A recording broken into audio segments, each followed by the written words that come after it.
So today we are talking about sending Gmail with VBA. Turns out you can also send email using your BYU email account, but it seems like it's a more general purpose tool if I show you something that will work actually after you leave BYU as well.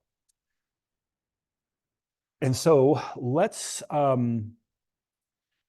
ahead and do it. We're going to use Gmail, but before you can do this, Gmail says, listen, if you are going to connect to your Gmail account with something other than the Gmail client, like the web page that you go to send Gmail, it's saying, we need to do a little bit more in terms of security. What we don't want you to do is pass your normal Gmail username and password to authenticate here.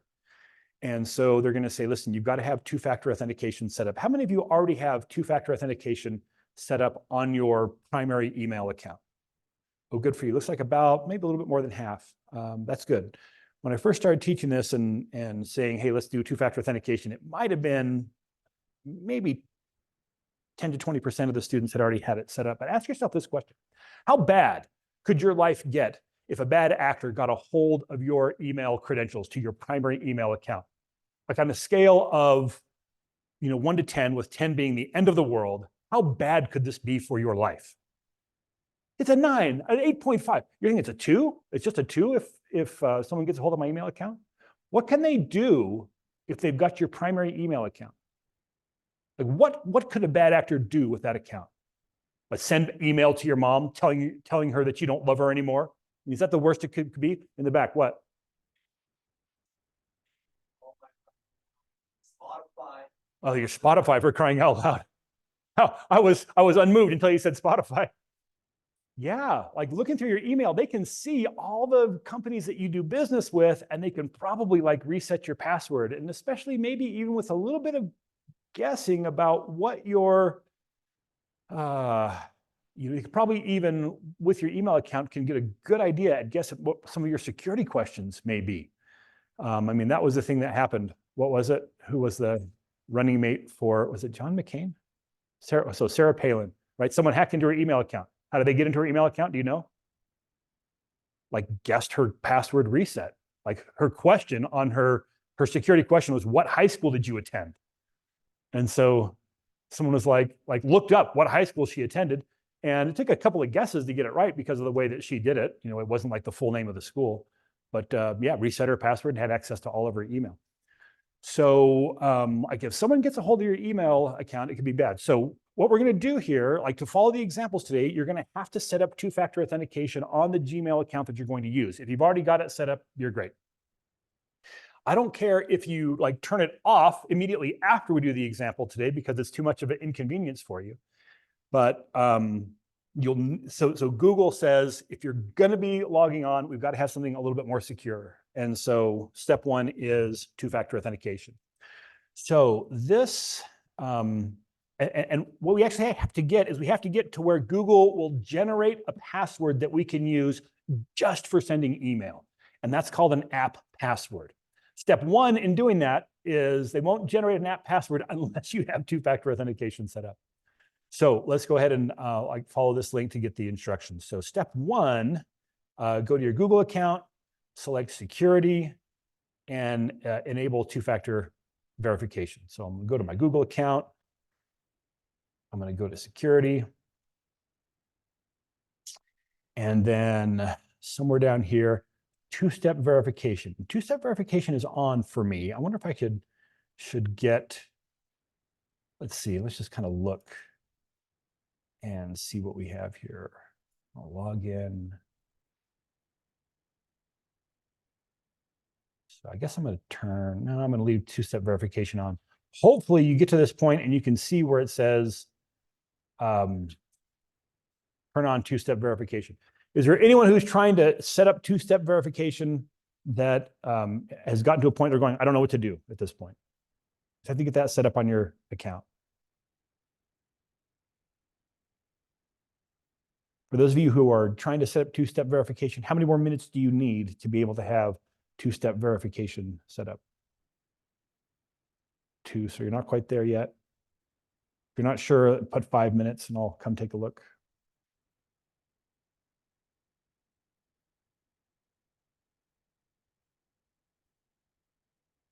prevent hackers from accessing your account.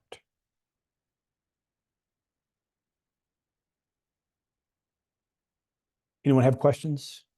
We're not sure what to do.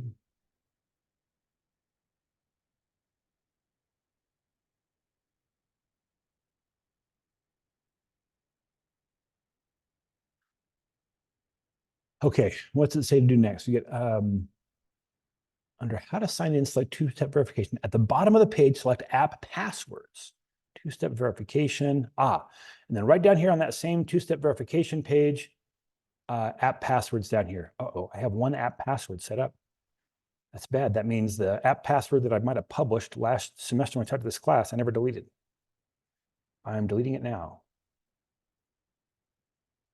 Okay. So I want to make sure that we're all to the point where we're setting up the app password before we move on. So if there's anyone saying, hold on just a second, show me how many minutes you need to get there. In fact, everyone show me how many minutes. I should see a bunch of zeros at this point. And then a few of you are saying 1 or 2 minutes. Let's kind of take a look and see if we can use a hand for any of these folks.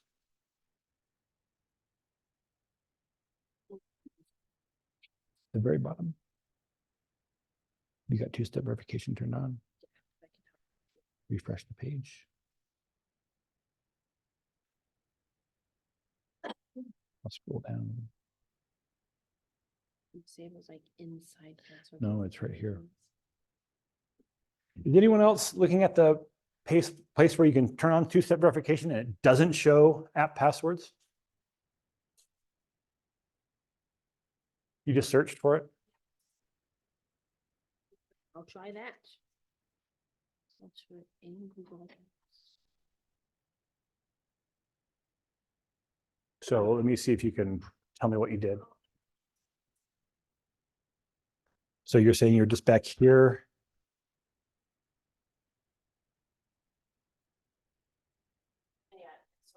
Search here.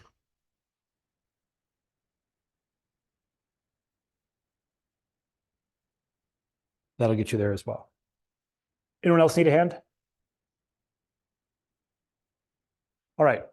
So here, the idea here is that you say, listen, if I'm doing something where I'm like creating a password that I can give to another application to authenticate as me. In our case, the application is going to be a VBA program that we're writing. But the idea here is that you say, listen, I'm not giving you my main password, but an auxiliary password that's made just for that particular application. So the name that you're putting here is something that you could use to identify the app that you gave the permission to so that you can revoke it later when you want to.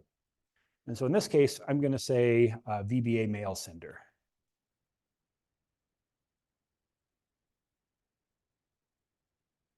And then we'll create.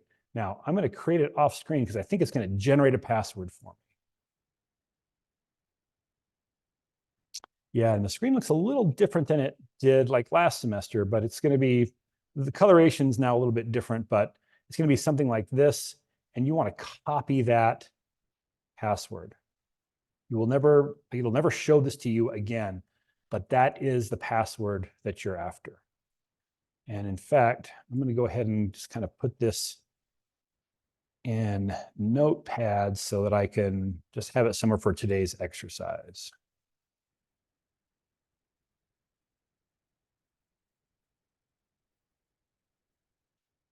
Okay. Any questions getting that password set up?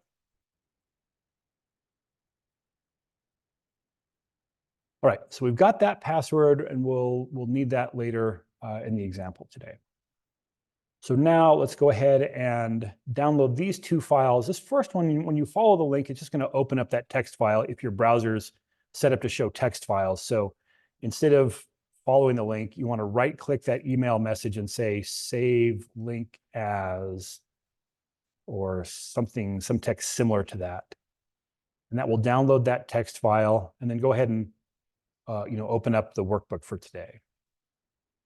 We should have something like this. So the context for today is this. Imagine that you've just been hired as an intern at the National Highway Transportation Safety Bureau. And you've been given a set of complaint cases that you need to interact with the folks who issued the complaints. So, among the people that you have to work with here is Sharon Schneidel, Schindel, who made a complaint when? So she had a 2018 car that failed in 2019.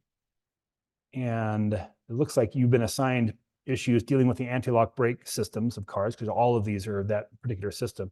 And here's the summary of her complaint. I don't know how the complaint came in, could have been a letter or site. ABS brakes, when applying the brakes in normal conditions, the pedal went to the floor, the brakes failed to stop the vehicle, causing 3 accidents. After the first accident, you should stop driving that car until you get your brakes fixed. What's this next one? Brakes malfunctioned at low speed, strong vibration from brakes, could not completely stop, ran into another car, created car damage and body injury. So people have kind of submitted these complaints through some channel, and this is the information that you have. So your assignment is to reach out to these people and let them know that you have been assigned to their case, and give them your contact information if they want to give you any more information. And rather than send these emails out one at a time, we would like to have Excel do it for us, because there's like 186 of them. I don't want to send 186 emails, not if I could just do it once. And so that's going to be what we're going to do today. All right. So let's take a look at the code. I've already got us started a little bit with this project, because there's going to be quite a bit of typing. So first thing that we're going to have to do is manage our credentials. And so I'm going to come look at here at forms, and we've got a form called FRM password. So FRM password is going to let us specify a username and a password, and then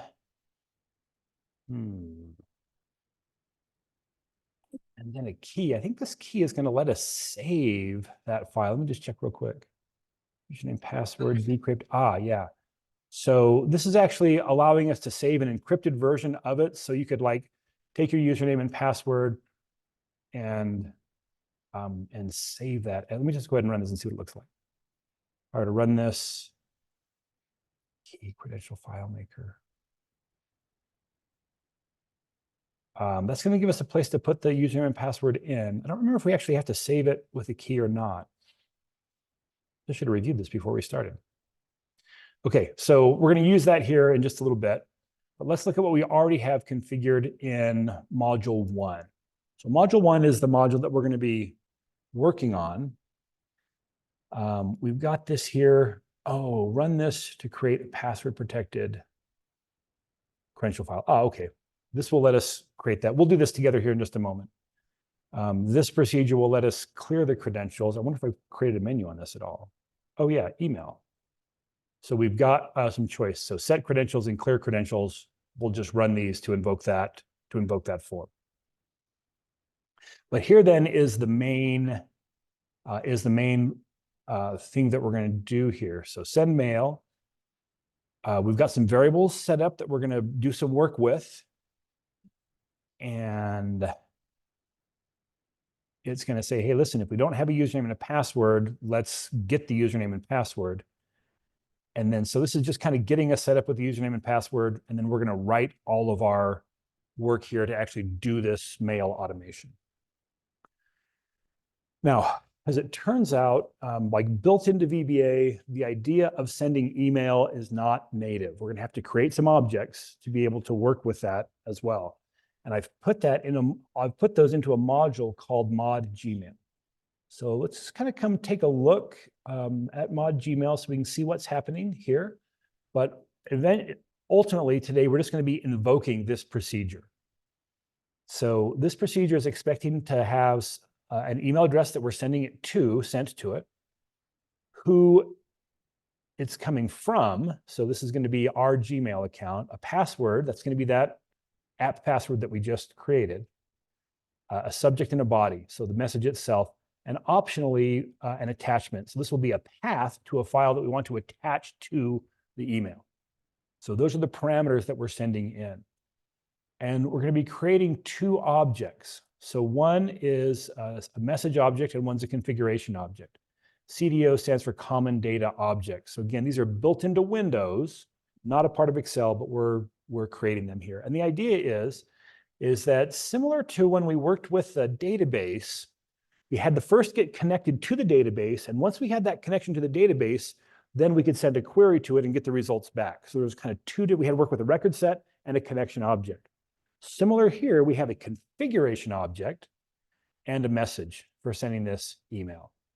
And so step one is going to be to set up the configuration. So we're calling it config, and then we're establishing the different parameters here about how we're going to connect onto the email server that we're going to use to send this.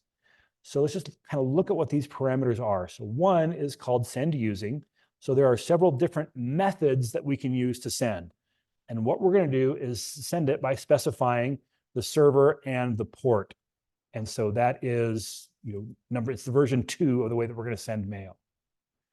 This then is the outgoing mail server, smtp.gmail.com. So that's a host name that will get resolved to an IP address that we can interact with as a mail server. How would you know that that's the name that you would have to do? Well, we could search for it. Let me come here and let's see, Google a Gmail outgoing mail server.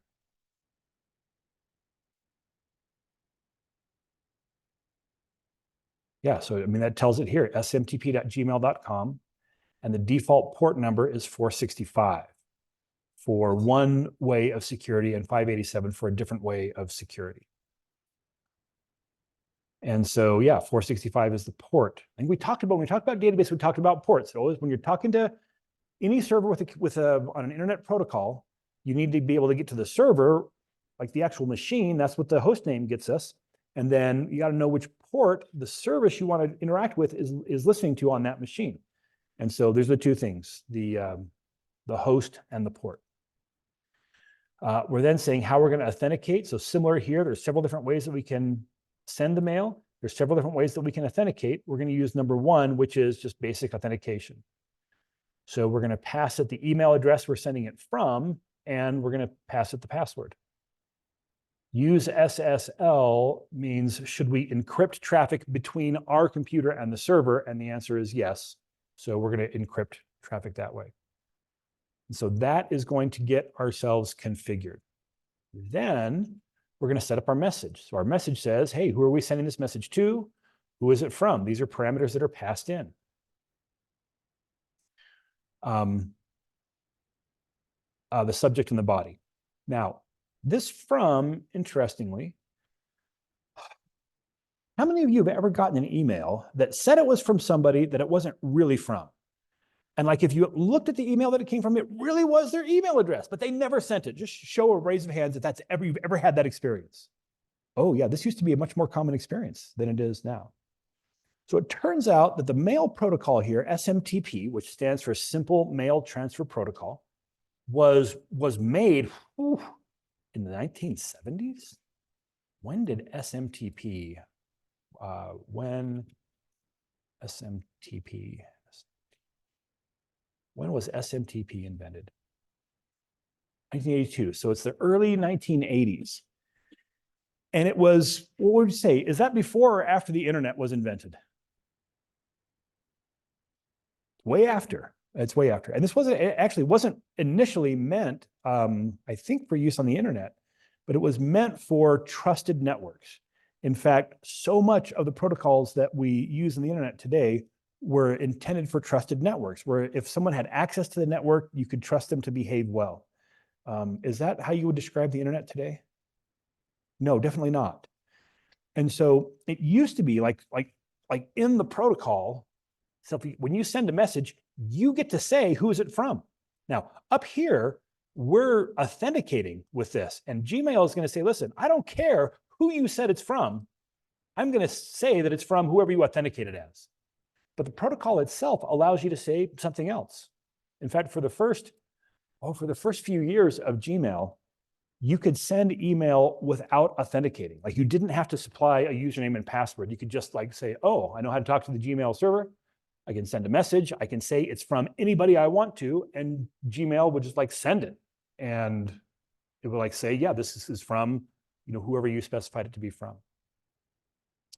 That's called an open relay server. And like hackers love open relay servers because you can send mail and claim to be anybody.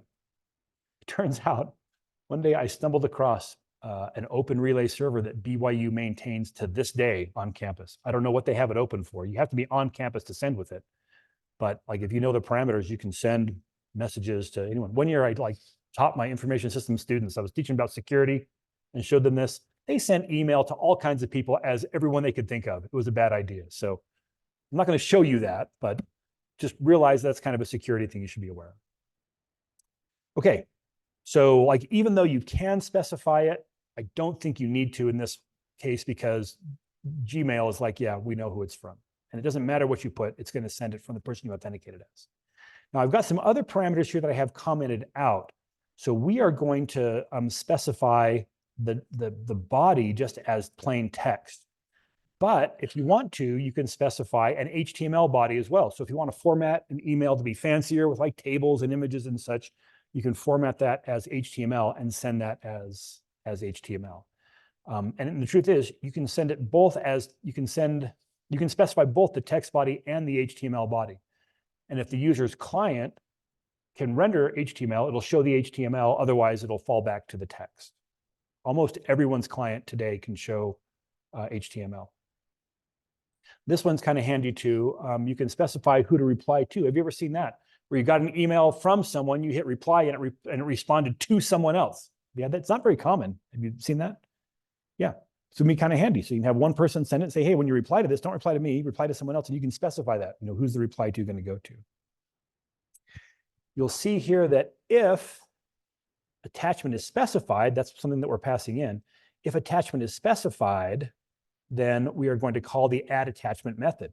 What this shows you is that you could add multiple attachments. Like you could call add attachment multiple times. But in this case, like this example that I've written, assumes that if you're attaching something, you are only attaching a single file. So if you wanted to be able to attach multiple files, you'd have to change the way that this interacts.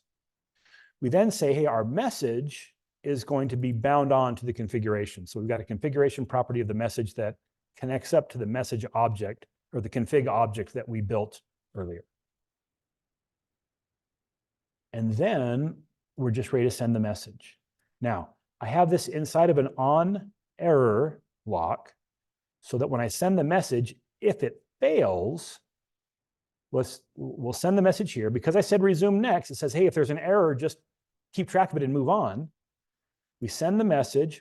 If error number equals 0, what does that mean? Error number of 0 indicates there's no error. So if there's no error, then we're going to the name of our function, send Gmail. That's the name of the function. If there's no error, then we're going to set this function to return true. So this function will return true or false based on whether there was an error sending the message or not. What could be an error? Like what could cause an error when I go to set? What could possibly go wrong? What error could happen here? Yep. Yeah, the email address could just be invalid. What else could be an error? What else could cause an error? Yeah, if I hadn't specified the port correctly, or I hadn't specified the server correctly. What if it's not really someone's email address? Like an invalid email address means there was no @ in the email address. There was no dot something at the end of the email address. But what if it's not someone's real email address? Well-formed, but isn't really someone's email. Would that give me an error? No, because the error happens here. Just the only question is can I contact the mail server, give it the mail, and have the mail server say, ah, this looks like a good message, I'll try to deliver it. Like you might get an error literally a couple of days later that says, I tried to send this and I just couldn't send it. You wouldn't know about that. Like it would send back another message back to you saying this failed. So this is just, have I contacted the server and has the server received the message? We don't know if the email address was actually someone's email address. We don't know if anyone's ever going to read the email. All we know is that we sent it. If we didn't send it, we'll send back false. So whoever called this function, whatever code called this function, can behave appropriately. And then we'll print something into the immediate window that gives us a little more information about the error. And then that's it. This down here at the end is kind of cleaning up those objects, saying we created those objects, now release the memory that was used to allocate those objects. Okay, so we're not going to have to touch this procedure. This is the procedure that I'm just giving you, saying this will let you send email using your Gmail account. All right, let's go ahead and see if we can establish those credentials. So I'm going to come back to Excel. And let me click Set Credentials. Okay, so that's going to open up on my password here. I'm going to specify my account. And I'm going to plug in my password.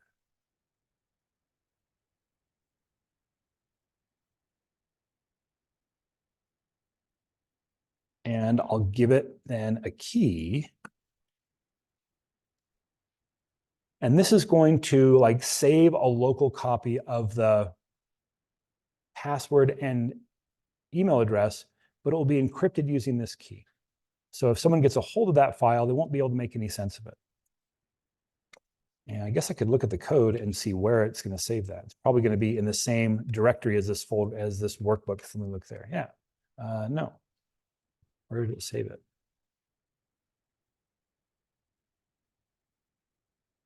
Oh, it may save it. I think it saves it here in the workbook. Instead of making a file, it saves it in the workbook. Yeah, there's a credential page. There's a credential sheet, and it's putting that encrypted information. So A1 of that credential sheet should have something in it now.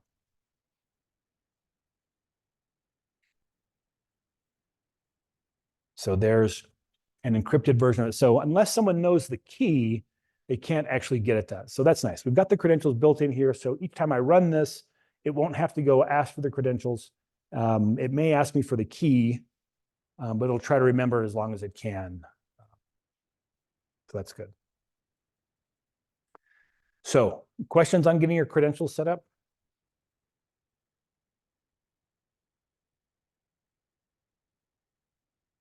Okay, let me then come and let's get started on the work of getting this thing to do what we want it to do. So form password I don't need open, the form I don't need open. Here's module 1. Okay, so if I'm running to this point, I should have a username and a password. So let me just come here and stop and make sure that we get to this point. Okay, so I'm going to run send mail. It's asking me for the key that I created just a minute ago to unlock those encrypted values.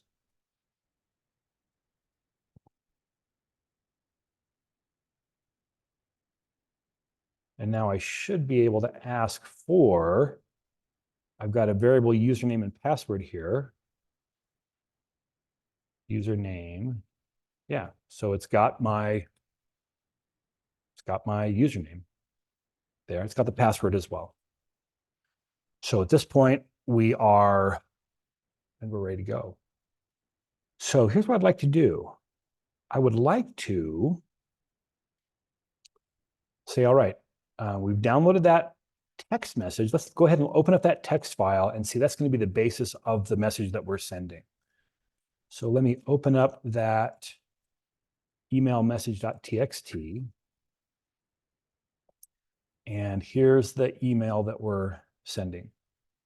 I've configured this to say the very first line is going to be it's going to be the subject. So, problem with we're trying to get them to actually open this email.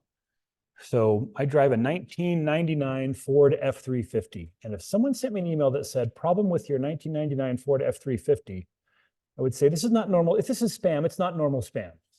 This is something that maybe I wasn't expecting this email, but someone knows the kind of car that I drive.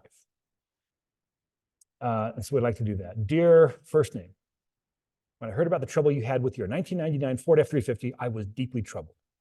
I've recently been assigned to your case. I want to give you my contact information that you know the National Highway Transportation Safety Bureau is currently evaluating the Ford anti-lock brake system for a possible recall.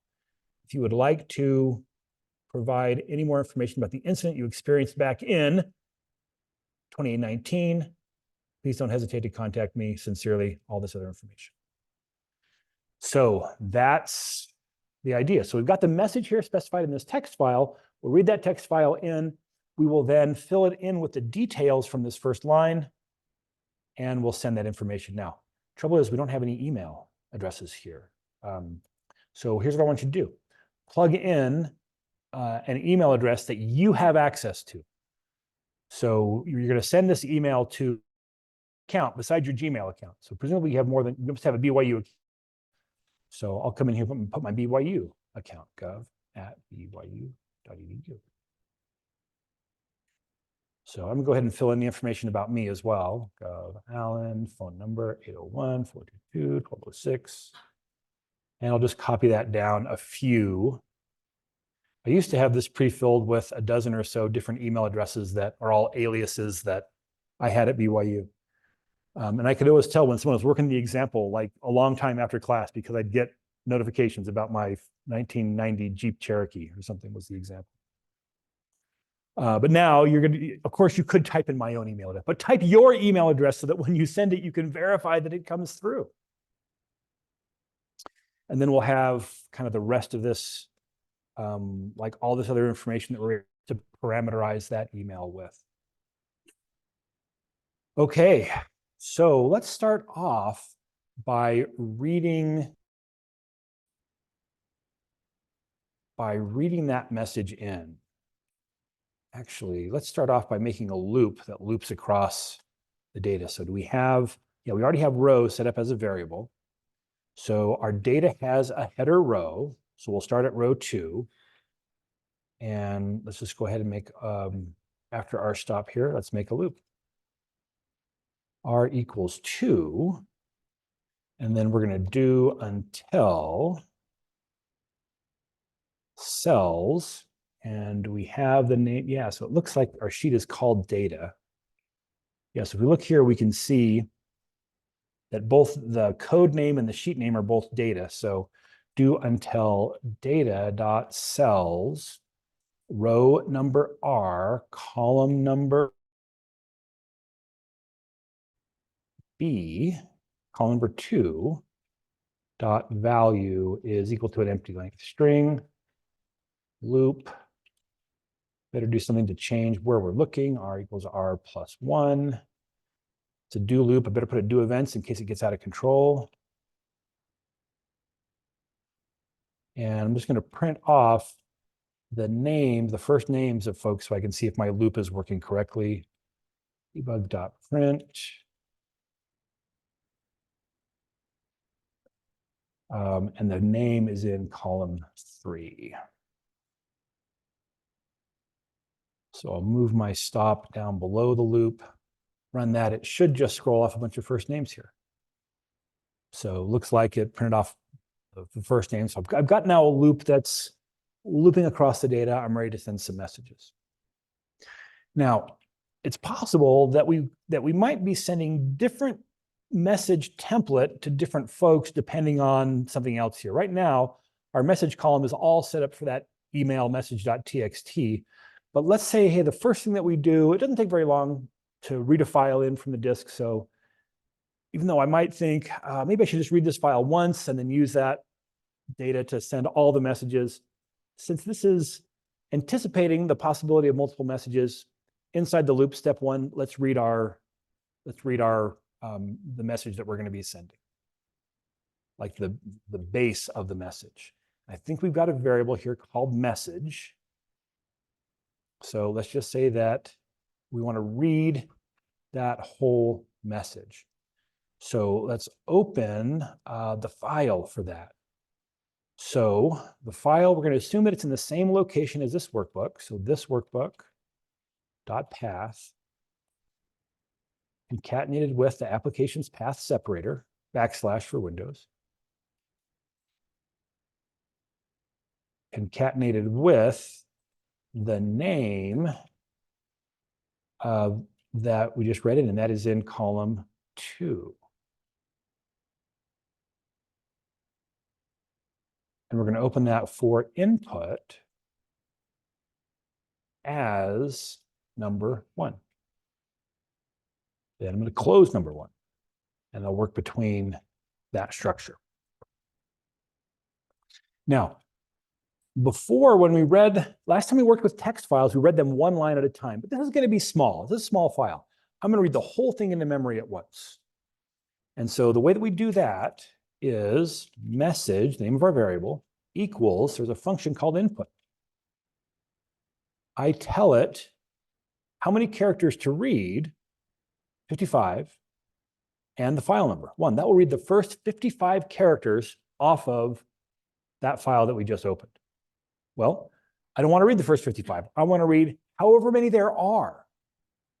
And so fortunately, there's another function called LOF, length of file, where I give it the file number, and it will tell me how many characters there are in the file. And so that will read the whole message into that message, the whole text file into that message variable. So let me move my stop inside the loop, and I'll go back up to where I'm setting r equal to 2. And that should now read in that text file. I should have that in the message variable. So if I ask it to print message, there it is. So that is that whole text file with our parameters in it.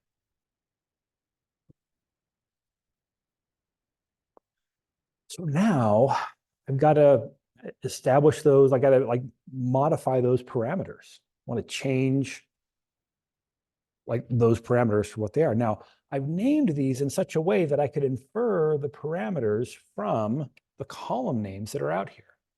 So if I look at this first one, model year, out here, it's just the uppercase version of whatever is on row 1.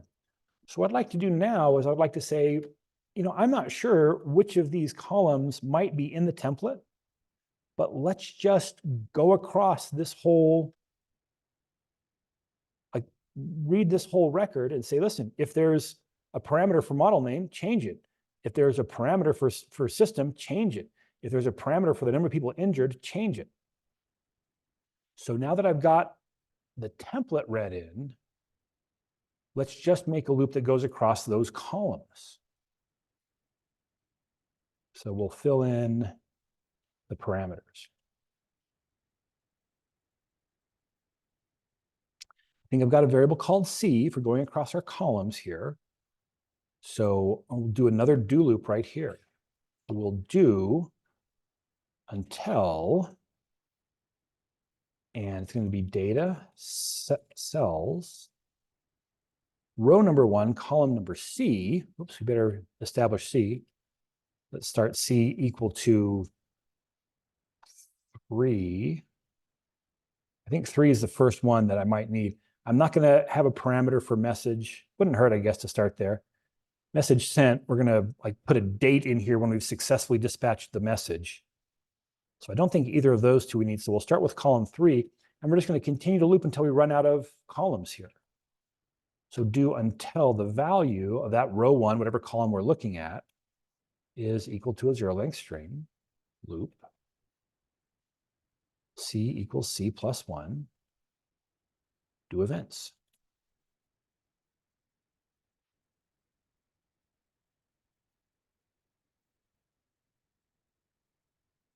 And let me just go ahead and print.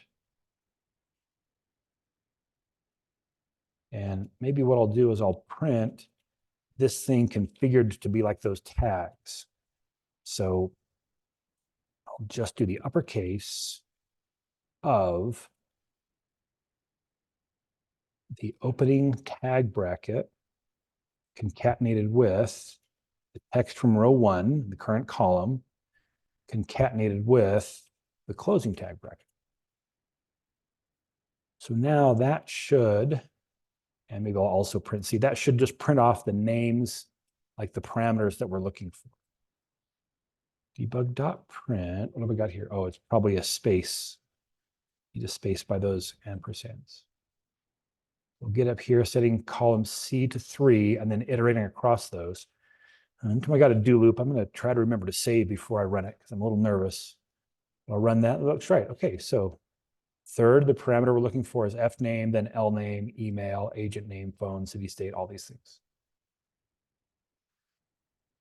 So now right here, as I'm doing those all one at a time, I should be able to modify my message. What do I want to say? Message is going to equal what it used to equal, but replaced. So look at message. Look for the parameter, which is here, and replace it with whatever's in the corresponding column on my actual data row. So instead of row 1, this will be row R. So that's going to find first name inside of brackets, and it's going to replace it with whatever that person's first name is. Whew. Show me how comfortable you are with what we've done so far. 0 to 5. 4, 5, 4. Okay.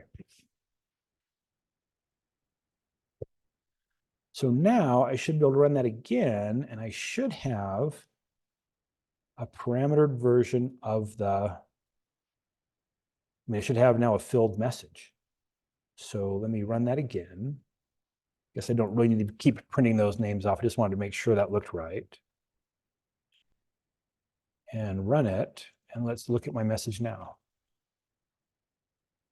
Oh, looks like I used angle brackets in the tags, not square brackets. So let's change this to angle brackets. And we'll run that again.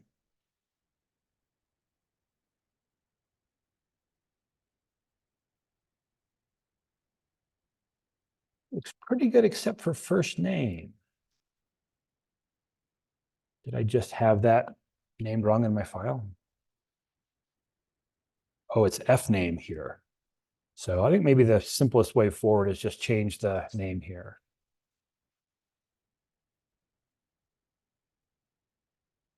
Try that again.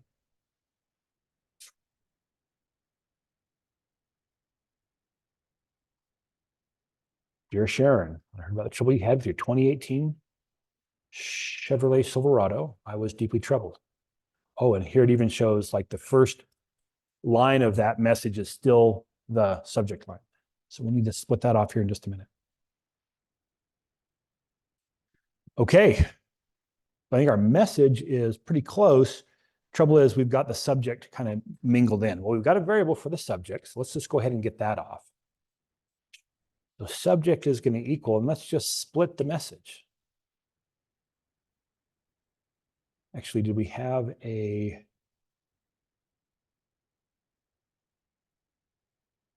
Yeah, let's go ahead and just split it.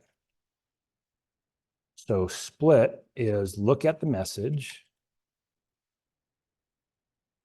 And my delimiter is going to be, there's actually a constant made for the line continuation sequence.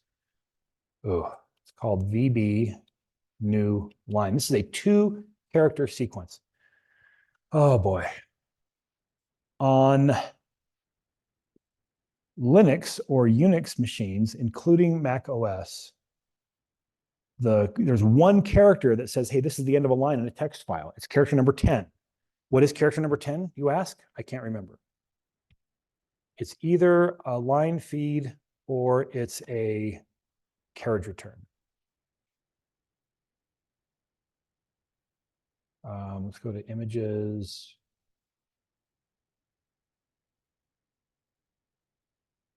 Put image to a new tab. Okay, so line number 10 is a line feed. So like if you go back to like controlling old school printers, line feed just says advance the paper. Carriage return number 13, oh, it's called carriage feed, that's funny. This is normally called carriage return, which is why the abbreviation is CR. Carriage return says move the print head back to the beginning. In Windows, for whatever reason, I mean, that's that two-step sequence is like the end of the line. Advance the paper, move the printhead back. And in Windows operating system, it's that same two-character sequence that says this is the end of a line on a text file. In Mac OS, it's like, you know what? One is enough. We don't need two. Line feed is enough. You tell us a line feed, we get it. It's the end of the line. So we actually have to find those two characters together. So if I was to look at that constant, VB new line, and look at the mid of that, starting at the first character and taking one character, this will be character number 13. You can't see a carriage return, so I'll ask for the ASCII value of it, and that'll tell us that's 13. If I look at the second character in here, starting with the second character taking one, that's 10. So that sequence, character 10, character 13, is the end of line indicator on the Windows operating system. And so we're going to split this based on the new line, and then we're just going to take everything that comes at the beginning. Like that's going to give us an array split on the carriage return or the new line sequence, and the subject is everything that comes before that. So if I run that, I should get the subject split off.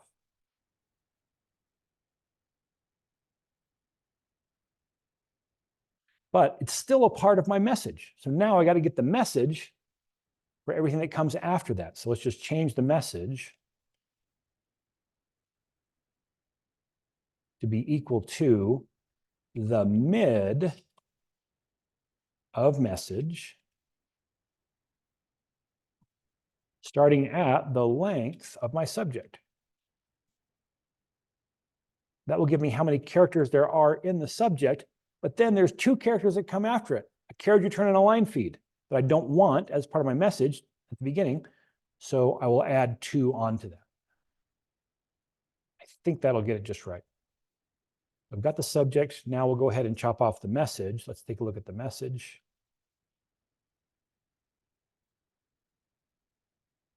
And it looks like we still have that one. We've got either a line feed or a carriage return. So let's change that to +3, and that should get rid of it.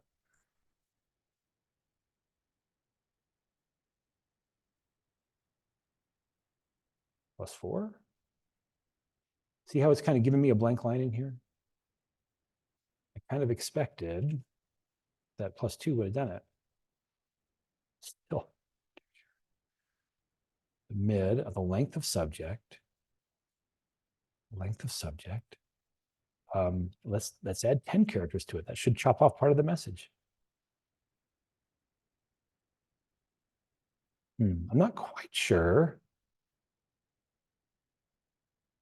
why we're not getting that.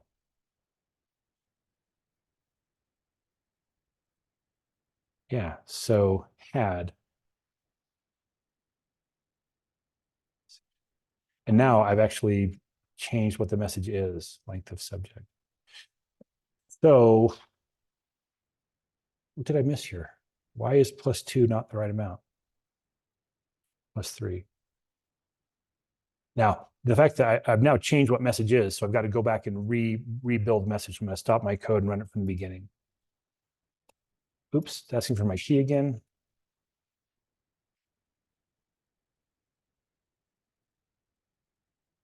Let's look at my message. Oh, there we go. I don't know what I had going on before, but now adding 3 onto the length of the subject is getting me to pull that message from the beginning. So my message now just starts with Dear Sharon. Ooh. And if I got it fully specified, we kind of just look through here. Do I see any more tags that I missed? Doesn't look like it. So did we get the name of the system in here? Currently evaluating anti-skid system for a possible recall. Yeah, looks great. So I think I'm ready to send the message. So now I'm just ready to send it. So let's do this. Let's not send it to someone that we've already sent the message to. Well, let's send it first and then we'll make that adjustment. So here's what we do. In fact, let me just I'm going to do this from the command line first. So I'm going to say, print the results of send Gmail.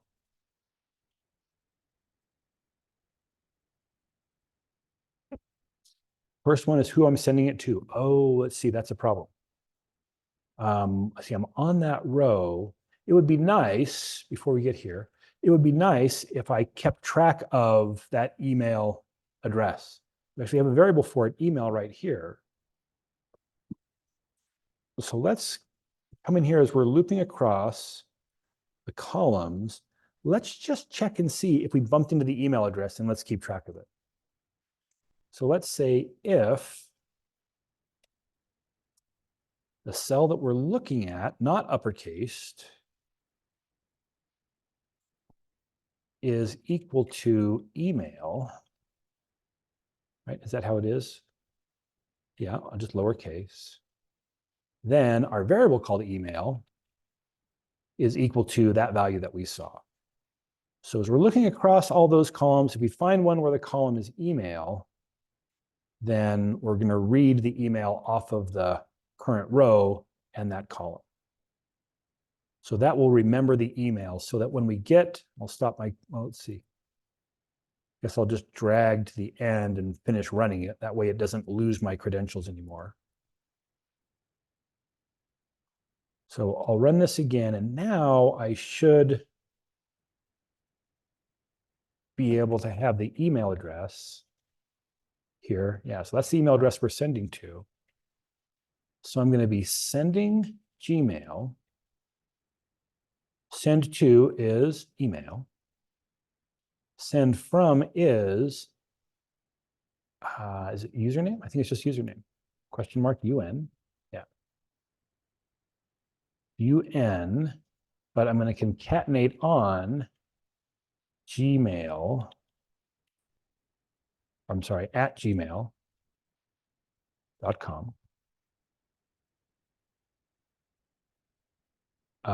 Password is PW.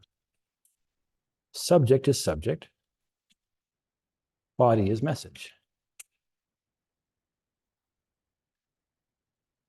That's going to try to send the message. And it's going to return true or false based on whether it was able to successfully connect onto the mail server and the mail server received the message to try to send it.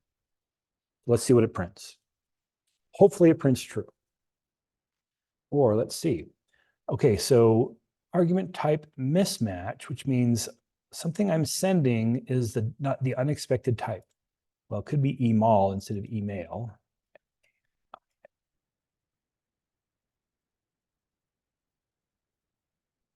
And that sent it. I just had my email spelled wrong. So now that sent it, and it says that the mail server accepted it. So let me go check and see. I'm just going to check my email and see if it came in.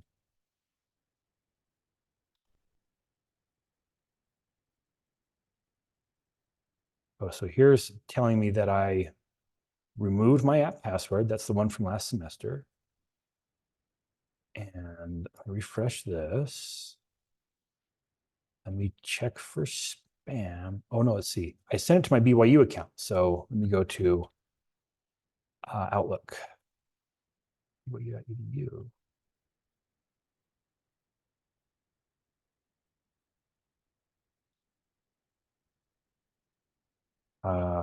Looks good. So far, just one. I guess I only sent it to myself. Dear Sharon, I heard about the trouble you had with your 2018 series. I was deeply troubled, et cetera, et cetera, et cetera. Excellent. So that message came through. Raise your hand if you got that message to go through to your account. It went through okay? Raise your hand if you're like, didn't work for me.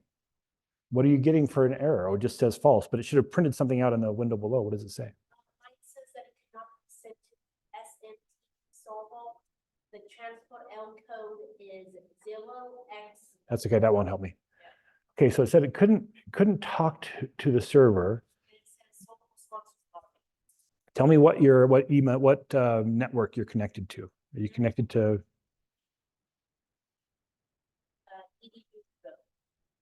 EduRoam? Anyone else on EduRoam that actually worked? For the folks that worked, are you on EduRoam? Yeah, you are. Okay, so it's not a question of is Eduroam not routing port 456 traffic? So that's okay. Someone else had an error. What was different about your error? Was it the same? Same error. So it's not contacting it. Wasn't a problem with the email address. Interesting. Let's go ahead and finish off this example, and then I'll come and hopefully we can track down what the issue is individually. Okay, so now I can see that that message went through and this thing returns true or false. So let me take this and bring it down into my code. I'm going to say if that, then, else, and if. So if this evaluated to true, we're going to do the block that's here on the top. And in that case, what I'd like to do is just like write the current date and time into column 1 of my current row. So if it was successful, we're just going to say row R, column 1's value equals now. Otherwise, let's like put a note that it failed.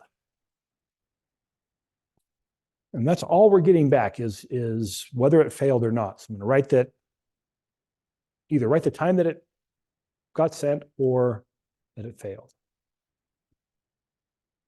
But now what that means, the next time I come through here, I only want to send this if column 1 is blank. Because if column 1 already has something in it, the message has been sent. Don't send it again. It's either been sent or I tried to send it before and it failed.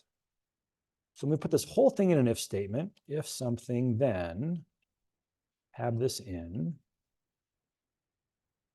and if. And what I'm looking for is if that current value on column 1, current row, is equal to a 0-length string. So if I haven't already written into that first column, I'm ready to send a message here.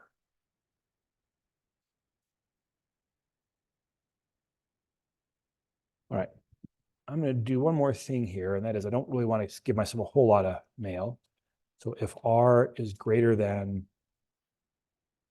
4, then exit do. So, instead of sending myself 187 emails, I'm just going to send myself a few. I'll comment this out and just make it so I can see if those values are going in.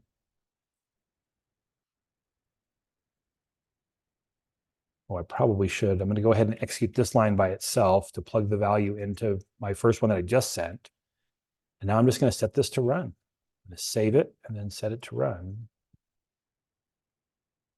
And we can see those messages are getting sent, and we're done. So I should see a couple more messages have come in. Oh, and that's that sound. I'm getting these other messages coming into me. Now, it takes a few seconds to send each one. I've got 187. I don't know.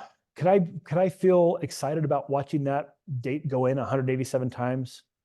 If I had several thousand emails to send, well, I'd be in trouble here because Gmail, I think, will only let me send 100 a day using this approach.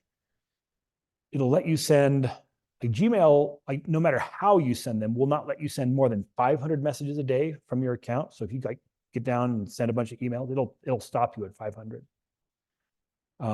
But if I'm, sending through some corporate email server that doesn't have that restriction, you can send a lot. So what I'd like to do is, like, when we get done, I would like it to send me a text message to tell me I'm done. And the way we're going to send a text message is the same way you send an email. So it turns out if we look over here at this page, I've got the system info page, and I have written for you what's called the email to text gateway for all of these different providers. So my provider is, I think I'm on AT&T. And so in front of each one of these, if you just put your 10-digit phone number at that domain and email something to that, it'll route that email into a text message to that person. So I'm just going to do another send a mail. After this loop is done,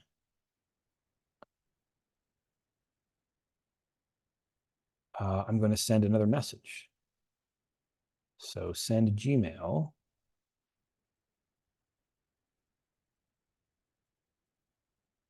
And maybe I'll just print the results. I can see if it gets true or false. The email is going to be my 10-digit phone number, 801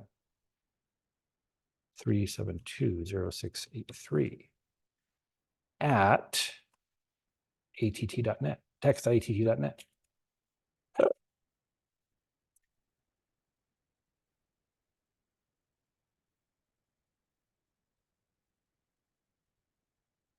Same username. That's right. I'm going to send it as me.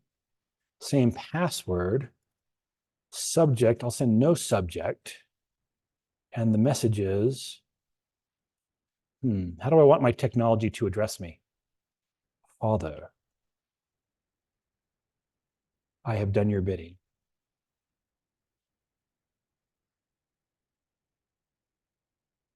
And await further instructions.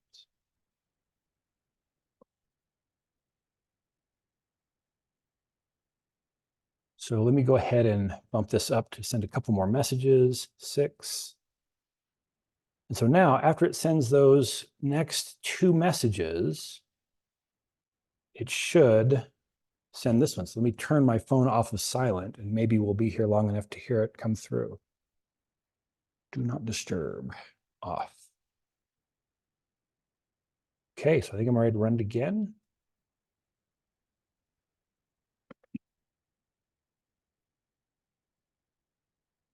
Got a couple messages going in. You can hear the messages going to my email.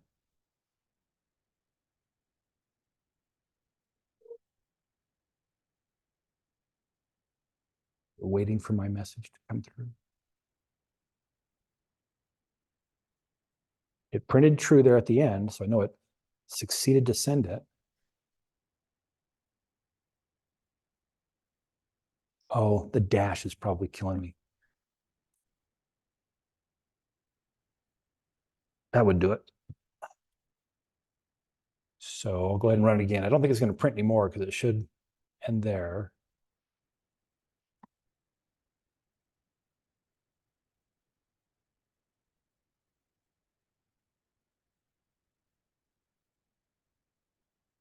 Oh, it looks like it printed true up here. We're waiting. Come on, phone, you can do it.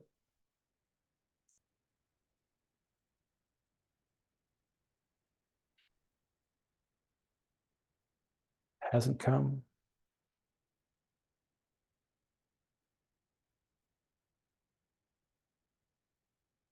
Anyone get the message to come through to them? Oh, so a few of you, it's worked a little fast. Are you on AT&T? Yeah, something faster than AT&T apparently.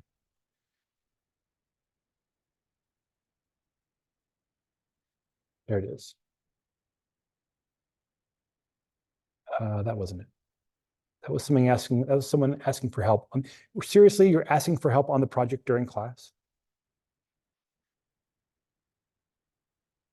Yeah, so it hasn't come through to me, but it sounds like it's come through to a few of you. So that's how you would send yourself an email. Yeah, so it's not so good for a general purpose email sender because you have to know the general purpose text message sender, but it's free. So that's nice. All right, questions here? There is no project based on this. So just for your edification, we're ready to go.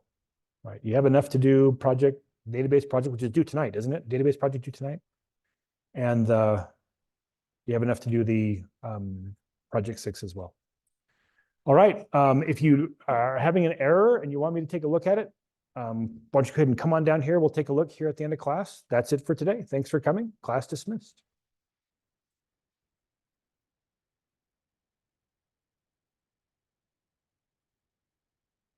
The message still hasn't come through.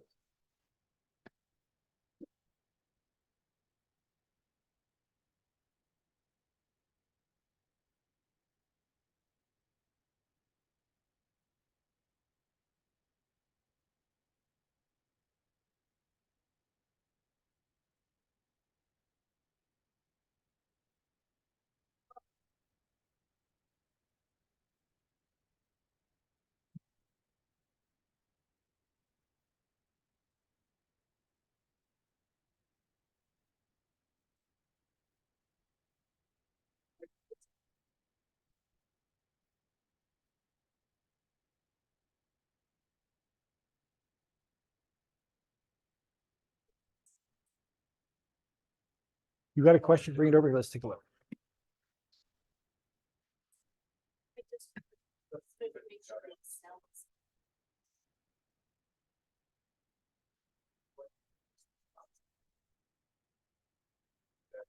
I don't know what the.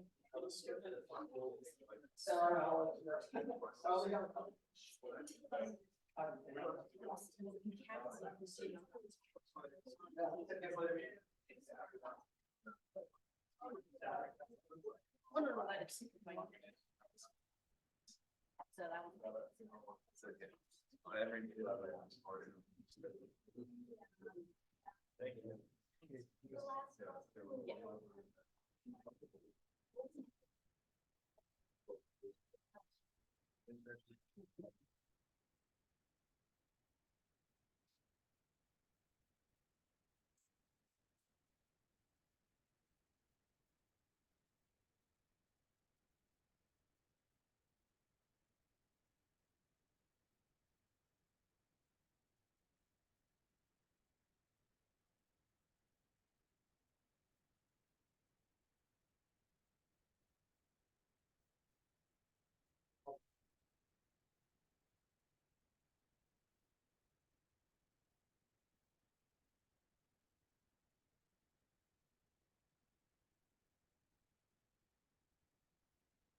I am, I'm wide open tomorrow. So, no, but maybe tonight.